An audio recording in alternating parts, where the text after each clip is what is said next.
didn't know who would during these times, who would be available for us as we get into our postseason. But we think we've got some really great venues for our championships, and we really appreciate those people being willing to host for us.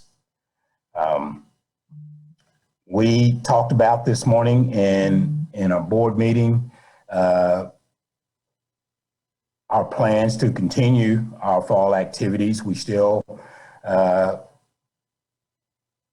cross country. We still have football championships to try to make it through. And again, all of that is a challenge each week as schools are being impacted by the virus.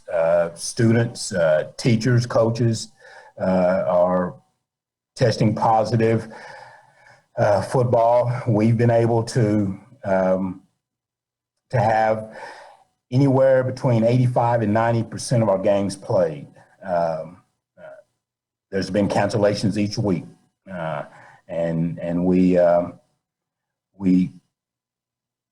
hate that that's happening, but it's something we can't avoid, and we're trying to make sure that those teams that are having to cancel because of COVID are not penalized because of that. There is no perfect policy that we can put together to address and make better all these different scenarios that are occurring, but we certainly didn't want a school that couldn't participate because of having to be quarantined and having positive cases. We didn't want them to be penalized. So that is something that we're monitoring constantly. Each week we're trying to determine whether or not that policy needs to be tweaked, and it is subject to change as we get deeper into the season. So we certainly want to be aware of that. We made our board aware of it, that it could change as we go. We talked about planning for winter activities. Once we bring activities indoors with wrestling and basketball and swim, it creates another set of problems for the schools in trying to manage the virus. But the schools still feel like, with some guidance, guidance on how to social distance and sanitize and do some of those things, that they still can manage this. So we're going to give it a shot. There are a lot of states around us that have put a lot of their winter activities off to the spring, and we considered that. But as we talk to some of the medical experts, what we found is none of them can point to anything that tells us that the spring is going to be any better than it is right now in the fall. So we're going to give it a shot to have our winter activities, to at least get them started, and let's see how it goes from there. So I say all of that to say anything that we're doing now is subject to change. We're trying to allow activities to happen in the safest manner possible. And if we come to a point where it looks like we need to do something different to allow that to happen, then we may do something different. But that's where we are. And Again, I just can't say enough for the effort that the schools are making to try to allow the students to continue to have their activities. So with that, I will listen to some of you and see what comments or questions you might have for us.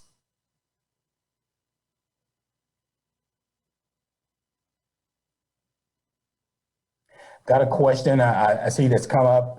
Can you clarify what happened between the no game tiebreaker amendment passed in June and the letter sent out to coaches saying forfeitures would occur, and then what seemed to be the original amendment voted on a few weeks ago. If I'm understanding that question correctly, when we initially started the semester,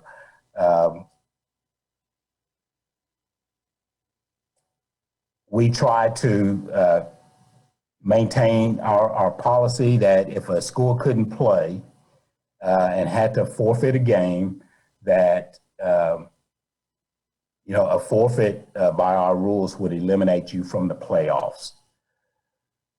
We changed that to allow, if the school leader, if the superintendent notified us that they couldn't play because they've been impacted by the virus, they've had some positive cases, they've had to quarantine a number of students, and it made it hard for them to play the game. We didn't want that to penalize the school. So we got away from using the winning percentage scenario to base our district standings to a number of wins. So if the game had to be canceled, one team couldn't play because of COVID, and a game had to be canceled, then that became a no game. There was not a win or loss for anyone. Now that's something that again we're monitoring closely, because if we get near the end of the season and we see that there's a lot of teams that have no games, very few district games played, and it looks as though that could skew the playoff standings, then we may make adjustments to what we have, but we're going to wait and see what happens as we get deeper into the season.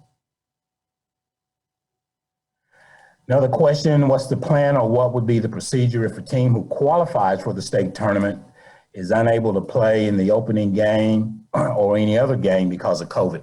Good question. And I tell you, I couldn't give you an exact answer other than unless the way we're thinking now, unless it was multiple teams that were impacted that couldn't play, we're probably going to go on. If it's one team that can't play because of the virus, we're going to move forward in most cases, and we've notified the schools that. Again, lots of variables there, so it's hard for us to give you a direct answer there, but again, in general, if we've got one team that couldn't play, I don't know that we would hold up the entire classification for that.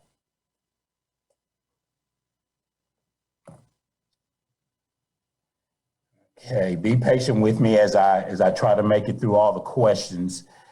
Any discussions about the higher classes in football having everyone make the playoffs?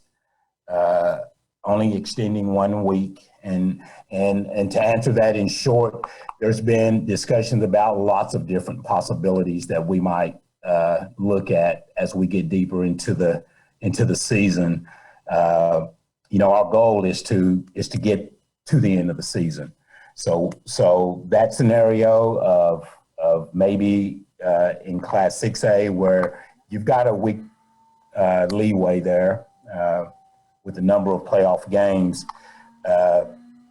that's something we have discussed. But again, we've discussed 2 or 3 other scenarios as well. So just about everything's on the table at this point.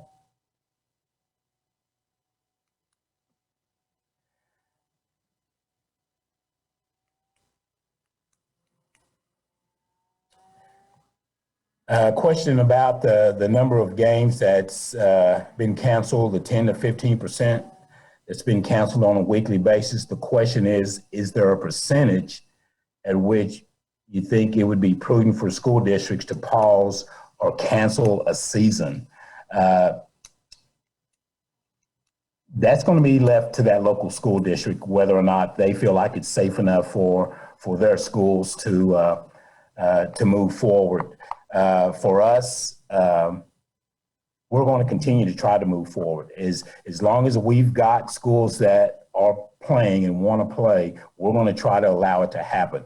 Now, at the local level, if that school feels like it's not the safe thing to do, then they're going to make that decision. But we're going to try to give them the opportunity to play if they feel like it's safe enough to do so.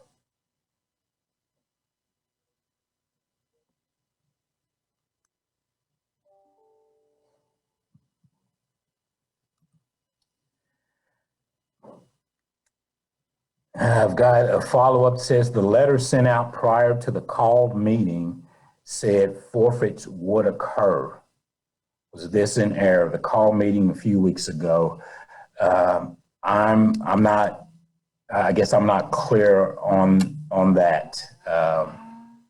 On that particular scenario, whoever laptop 2 is, if you want to call me after we finish here and give me some more detail, I'll certainly try to answer that for you.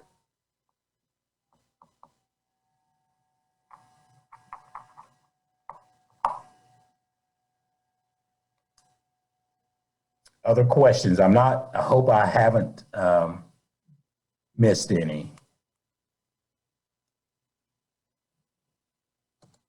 Hey, David, I'll just ask you one. This is Barry. Okay.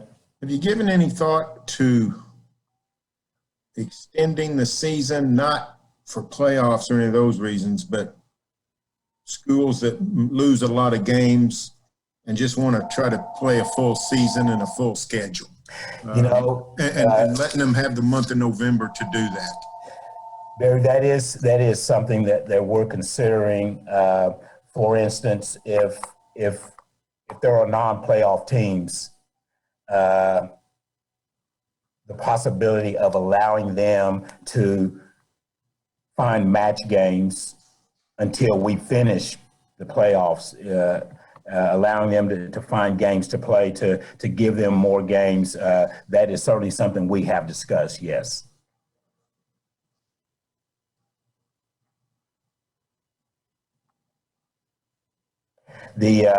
I would tell you that one of the issues there would be, is that going to cause an issue at a local school district who's trying to get basketball going, for instance?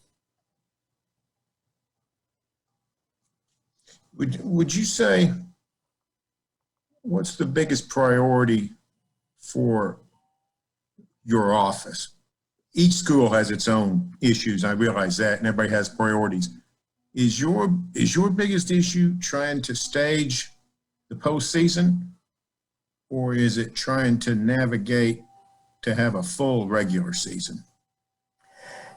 You know, after going through the spring and canceling the season, we saw how important, we thought our activities were pretty important anyway, but it was really emphasized when we shut them down last spring. We want to give kids the opportunity to play. Yes, we'd like to have our playoffs, but more than anything else, we want to give kids as many opportunities to participate as we possibly can. I see a couple other questions. Are you more or less confident now than you were 2 months ago about everything proceeding as scheduled? I can't say that really confident because of how the positive number of cases seem to stay steady at a high number, at a high rate, and several schools are being impacted by positive cases. So I don't know that I'm any more confident now than I was earlier. But we're going to continue to make the effort, but we sure wish that these numbers would start to go the other direction. The other question: what impact have we seen on finances at this point? We lost a lot of the basketball tournament, and then how has that affected our bottom line and our services that we provide our members? It's a good question. You know, as far as an impact now with the majority of our revenue coming from gate receipts, we won't see that until after these first set of championship series. We expect that we probably won't have the attendance that we've had in the past, as we're encouraging people who shouldn't be around others to stay home. So that's going to impact us financially, and we expect that. Right now, we think we're still being able to provide the services to our member schools that we always have. But you know, to be real, if we continue to lose revenue from our gate receipts, again, which is our primary source of revenue, then that could end up impacting what we provide to our schools, because it could very well impact what goes on here at this office in terms of staff. So we'll just have to wait and see. But we're taking lots of cost-cutting measures to reduce expenses as revenues, expected revenues are expected to be reduced. So we're doing everything we can to be able to provide those services that we've always provided to the schools.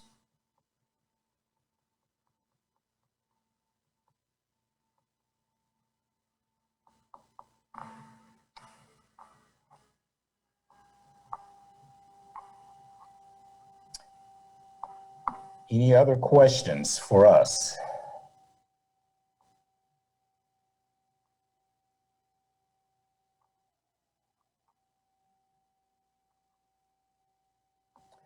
Well, I'm not seeing any, but I hope you all know that this and understand that you're always welcome to call us anytime, email us, send us a message anytime you need clarification on something. We're always available. Van Shea is really good at answering a lot of those questions. If he can't, then he will certainly find the answers from us. If you need to contact me or any other staff member directly, we want you to feel free to do so. And if you feel like that you're not being accommodated in any of our venues, we'd certainly like to know that, because we want to be able to provide you with everything you need to do your job as you cover our kids. So again, I appreciate you all being here, and don't hesitate to contact us when you need to. Thanks, David. Thank you.